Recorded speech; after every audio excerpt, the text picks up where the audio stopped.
imagine sitting on an exam table. Your doctor walks in, looks at a tablet, and just hands you a prescription. Right. Pretty standard so far. Yeah, except you ask what your symptoms are, and they reply, well, you don't actually have any. Okay, that's a little unnerving. Right. And then they tell you this is for a severe cardiovascular complication.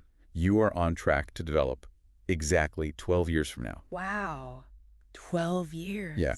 And, I mean, that scenario sounds entirely like science fiction, right? But if you look at the raw data crossing our desks today, that timeline isn't just shrinking.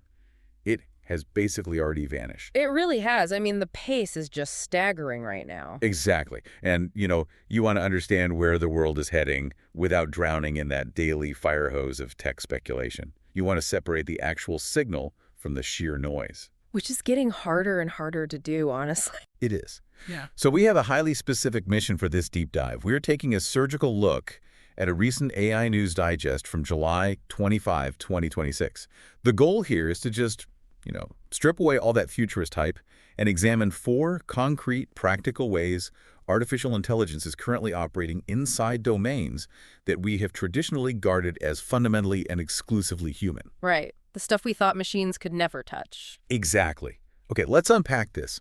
Because the raw capabilities outlined in these sources force us to stop talking about AI in the future tense entirely. Yeah, the future tense is completely obsolete when you look at the deployment metrics in this digest. I mean, we are no longer waiting for some theoretical threshold to be crossed. We're already past it. Right. The systems detailed in these sources are operating as present-day collaborators. Like right now, they are actively parsing data in hospitals. They're managing live consumer networks. They're even functioning inside creative studios as we speak. It's everywhere. Exactly. We are looking at a technology that has fully transitioned from, a localized novelty into a deeply integrated structural tool that is shaping our daily infrastructure. Well, let's start with the most intimate infrastructure we have, which is human biology. The digest details a massive shift in healthcare, basically moving the entire industry from a model of reactive medicine to one of proactive foresight. Which is huge. It's massive. Yeah. So researchers at a leading university have deployed an AI system that predicts patient outcomes with a level of accuracy that is actively disrupting standard clinical timelines. It's essentially acting as like a meteorologist for your body. I like that analogy, a meteorologist for your body. Yeah, because instead of just confirming that you are currently standing at a physiological downpour like, hey, you're sick, it's looking at the atmospheric pressure of your biology and predicting a surgical complication days or even years before the clouds gather. Right, so you get to grab an umbrella before a single drop falls. What's fascinating here is the underlying mechanism that actually makes that prediction possible. Because human medical diagnosis has historically relied on heuristics, right? Rule of thumb. Exactly. A doctor uses their cognitive bandwidth to look for recognizable linear patterns. But, a human brain can only hold so many variables in its working memory at one time. Right, there's a biological limit. Right. But this AI system operates by analyzing massive data sets in high-dimensional vector spaces. So it is continuously synthesizing a patient's entire lifetime medical history. Wow, entire lifetime. Yeah, every record. And it combines that with their specific real-time genetic sequencing. So it isn't just looking at a higher volume of data, it's looking at the nonlinear relationships between those data points, right? Exactly. The system doesn't just read an elevated heart rate and say a minor shift in a white blood cell count as 2 isolated metrics. Because a doctor might just see those as separate issues. Right. The AI maps those data points against a specific genomic marker and then cross-references them with some obscure viral infection the patient contracted a decade ago. Oh, wow. So it's finding connections we wouldn't even think to look for. Precisely.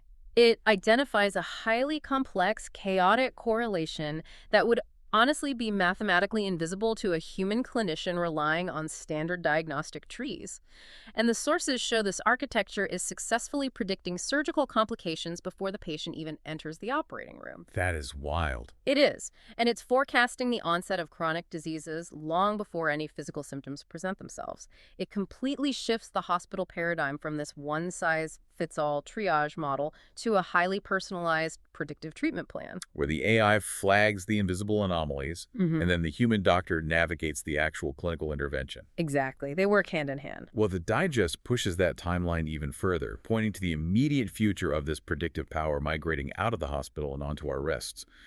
Wearable devices providing real-time, continuous health forecasts. Right, taking it directly to the consumer. But I have to ask, if we are all walking around with devices constantly running multivariate analyses on our internal organs, do we run the risk of engineering a society of hyper-anxious hypochondriacs? That is a very fair concern. Because, I mean, if my wrist is constantly buzzing to tell me my biological atmospheric pressure is dropping, the cognitive load of just managing those AI health updates becomes exhausting. Oh, absolutely.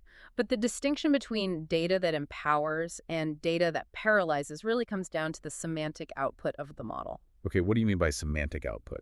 Well, early wearable technology relied on raw telemetry, right?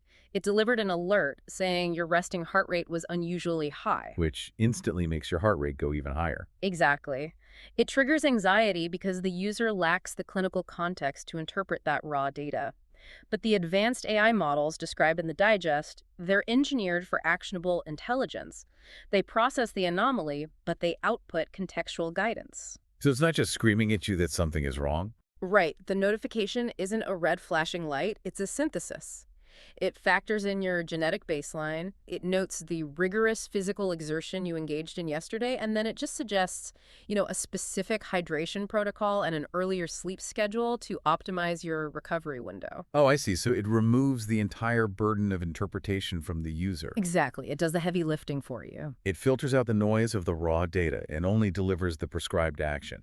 That ability to parse high-dimensional chaotic data and filter it into something highly functional isn't just revolutionizing how we map biology.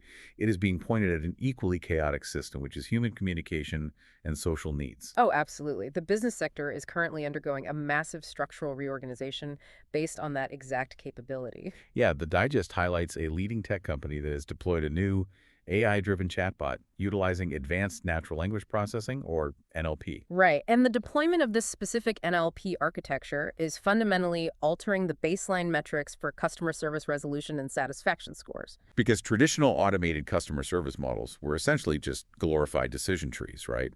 They operated on rigid flowcharts. Oh, yeah, those frustrating phone menus. Exactly. Like, if your phrasing didn't perfectly align with the pre-programmed keyword, the entire interaction broke down. And usually that ended with the customer just screaming "representative" into their phone. We've all been there. It was entirely frictionless for the company, but maximum friction for the user. Right. But this new model abandons the flowchart entirely. The source specifically notes the AI responds with human-like finesse, which has massively reduced response times. I sort of think of it like a highly capable digital bouncer at an exclusive club. Okay, a digital bouncer. Walk me through that. So the AI stands at the door, managing the VIP list, fielding all the routine inquiries, and directing traffic flawlessly. And by automating those high-volume, low-complexity interactions at the perimeter, the actual human managers are freed up to go inside the club and resolve the highly nuanced, complex fires that require true human hospitality. That's a great way to look at it. And the macroeconomic impact of that, particularly for small businesses that lack the capital for massive support centers, is profound. Because they can scale without hiring an army of reps. Exactly. This continuous learning model constantly refines its own semantic understanding with every single interaction. However, the reallocation of resources you mentioned, that creates a highly counterintuitive reality for the human workforce. How so? Well, when you deploy an AI to flawlessly handle the 60 to 80% of inquiries that are routine, you basically remove all the easy wins from the human queue. Oh, wow. I didn't think about that. Yeah. The human representatives are no longer answering simple questions about business hours or helping people reset passwords. Their entire workload is now composed exclusively of the 20% of escalated, highly complex, emotionally charged edge cases that the AI couldn't resolve. Here's where it gets really interesting. The human job actually becomes significantly more difficult and cognitively demanding because the AI filtered out all the baseline friction. It's intense. But I want to zero in on the mechanism achieving this. The source uses the phrase human-like finesse. If this NLP model is utilizing semantic embeddings to perfectly mimic empathy and active listening cues, are we simply engineering deception? That is the big ethical debate right now. Right, because if I spend 20 minutes having this deeply cathartic conversation about a ruined vacation with what is essentially a server rack, the resolution of my problem feels secondary to the fact that the empathy was entirely synthetic. Well, we have to separate the concept of engineered deception from the concept of cognitive friction. Natural language processing models are not experiencing empathy, obviously. Right, they don't feel bad for me. No, they are mapping the statistical probability of word sequences based on massive training datasets of human interaction, but we as humans are biologically wired to expect specific conversational rhythms. Like pacing or tone. Exactly. We expect a tonal shift when a grievance is aired. We expect active listening markers, like someone saying, I understand, or that sounds frustrating. Right, the back channeling. Yeah. So the AI employs human-like finesse because a robotic, rigid output creates cognitive friction for the human user. It's jarring. The system isn't attempting to trick you into believing it possesses a soul. It is utilizing the communication framework that is most efficient for your brain to process. The ultimate goal is just the frictionless resolution of the inquiry. So the politeness is merely a functional tool for efficiency, not a reflection of an internal state. Precisely. It's a user interface, essentially. It has mastered the structural rules of human conversation because conversation, at a macro level, operates on recognizable patterns and expected outcomes. Right. But what happens when we take a highly analytical pattern-matching architecture and force it to navigate a domain that is inherently subjective, rule-breaking, and entirely devoid of objective outcomes? The digest outlines this immediate collision between generative AI and fine art. Oh, this is a massive shift. The introduction of generative models into traditional creative workflows is currently forcing a complete reevaluation of aesthetic production. It really is. Yeah. So the digest details a new AI program that is engineered specifically to act as a collaborative assistant for visual artists. Right. And the workflow is fascinating. It begins with the human providing an initial foundational sketch, just spatial input. And then the AI takes over. Well, the AI maps that spatial input into its latent space and generates multiple variations. It suggests sophisticated color palettes, complex compositional adjustments, and thematic expansions that the artist might not have considered. And the artists utilizing the tool report that it shatters creative block by instantly rendering dozens of conceptual avenues. It essentially acts as an aggressive brainstorming engine. Exactly. But the mechanism here forces a massive pushback on the definition of authorship. Because if I hand this program a crude, basic stick figure, and the machine's neural network calculates all the aesthetic parameters, adjusts the symmetry, applies a masterful understanding of light and shadow, and outputs this brilliant, moody commentary on urban isolation. Which you can do in seconds. Right. The machine executed 99% of the aesthetic labor. So by what metric am I still the artist? This raises an important question regarding the commodification of intent, because the historical debate in the art world has almost always centered around the execution of labor. Right. How hard was it to make? Exactly. I mean, think back to when the camera was introduced. Traditional painters argued that bypassing the manual labor of capturing realism completely invalidated the medium. They thought it wasn't real art. Because a machine did the work of capturing the image. Exactly. But photography didn't replace the artist. It shifted the burden of creation from manual rendering to compositional curation and lighting. The digest explicitly notes that this AI tool is designed to enhance the creative process, not replace the human.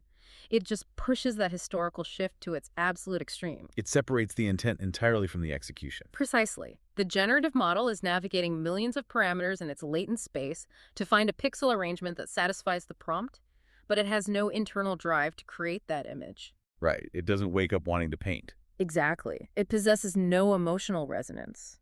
It might generate 100 brilliant variations, but the machine doesn't know which one actually possesses meaning.